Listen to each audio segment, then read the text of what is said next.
আমি বাবুস রহমান ইটাল বাংলার পক্ষ থেকে সবাইকে স্বাগত। আজকে আমি আপনাদেরকে চিংড়ি মাছ দিয়ে একটা কারি বানিয়ে দেখাবো।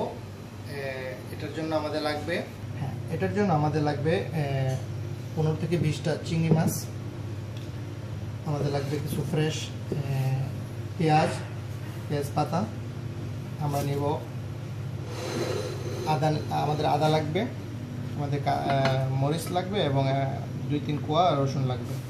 আমরা আরও ইউজ করব, এটা হলো সয়া সস, এটা হলো ওরচেস্টার সস, আর এটা হলো তাবাস্কো সস। এটা আপনারা ইউজ করতে পারেন, এটা একটু ঝাল এই জন্য।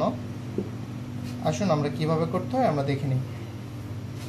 এভাবে কুচি করে কেটে নিব, একটু বড় করে কাটবো।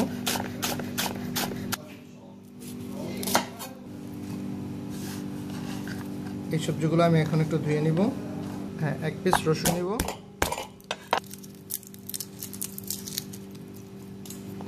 রসুনটাকে আমরা কেটে নিব।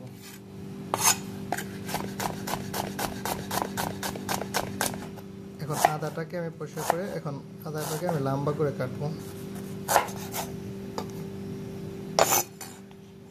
ঠিক এমন আমরা চিকন করে লম্বা করে কাটবো। আমি একটা মরিচও কেটে নিয়েছি। এখন আমি এই 3টা সস সালসা 3 চামচ টেবিল চামচ ছোট চামচের সমান নিয়ে নিব, একসাথে মিশিয়ে নেব।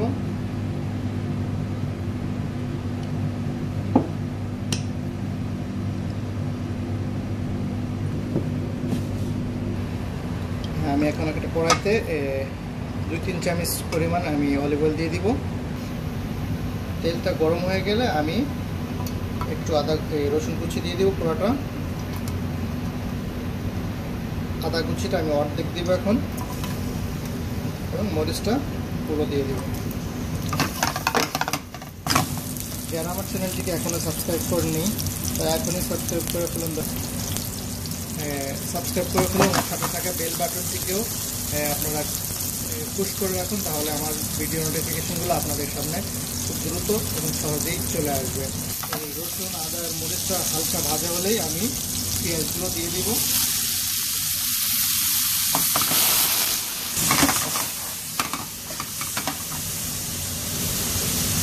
এবার আমি পরিমাণ মতো লবণ দিয়ে দিব।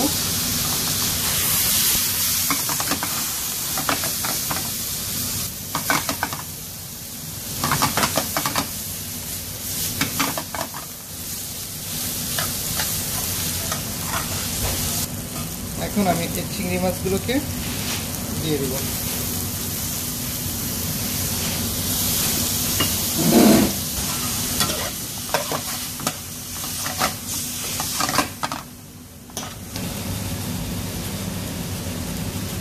আমি এখানে 1 কাপ পরিমাণ গরম পানি দিয়ে দিব। 4 থেকে 5 মিনিট পরে আমি গরম পানিটা দিয়ে দিলাম। এখন আমি এটাকে এভাবে 5 মিনিট কষাবো। আশা করি আপনাদের রেসিপিটা ভালো লাগবে, এবং ভালো লাগলে অবশ্যই আমাকে লাইক অ্যান্ড শেয়ার করবেন এবং কমেন্ট করে জানাবেন। হ্যাঁ, 4 থেকে 5 মিনিট পরে আমি বলেছিলাম, তারপরে এগুলো দিয়ে দিব। এই আদা কুচিগুলো, এগুলোকে আমি আর 1 মিনিট জাল দিব। এটা স্বাদটা একটু ফ্রেশ থাকতে হবে, আর আদার অনেক উপকারিতা আছে। আপনাদের হয়তো যারা আদা পছন্দ করেন না তাদের জন্য এটা খাবারটা না, কিন্তু যারা আদা পছন্দ করে আমি বলতেছি তারা একবার অবশ্যই ট্রাই করবেন, এবং যারা না পছন্দ করেন তারাও একবার ট্রাই করে দেখতে পারেন। এটা আপনারা হয়তো রুচি চেঞ্জ করতে পারে। হ্যাঁ, আমি যে 3টা সস আগে মিক্স করেছিলাম ওইগুলো এখন দিয়ে দিব। খুব অল্প পরিমাণে দিব, কারণ এই সসগুলো অনেক খাবার টেস্ট চেঞ্জ করে, এবং বেশি দিলে এবং খাবারটা অন্যরকম হয়ে যায়। তাই আমি পরিমাণ মতো দিব। আর আমাদের এই কারিটা হয়ে গেছে, আমি এখন চুলা বন্ধ করে দিব। হ্যাঁ, দেওয়ার 1 থেকে 2 মিনিটের ভিতরে নামিয়ে ফেলবো, কারণ আমাদের ক্রিমি হয়ে গেছে। এটা আমাদের রস, যেটা সুগো বলা হয়, সুরা, এটা হয়ে গেছে। এখন আমি এটা পরিবেশন করব। হ্যাঁ, আমি এটা পরিবেশন করব এরকম একটা লম্বা প্লেটে। আপনারা আপনাদের পছন্দ অনুযায়ী প্লেট নিতে পারেন। এক পাশে রাইস দিব, এটা হলো বাসমতি রাইস। এটা আপনি যে কোনো রাইস দিয়ে করতে পারেন। বাসমতি রাইসটার ফ্লেভারই আলাদা, আপনাদের সাদা খেতে অনেক টেস্টিটা।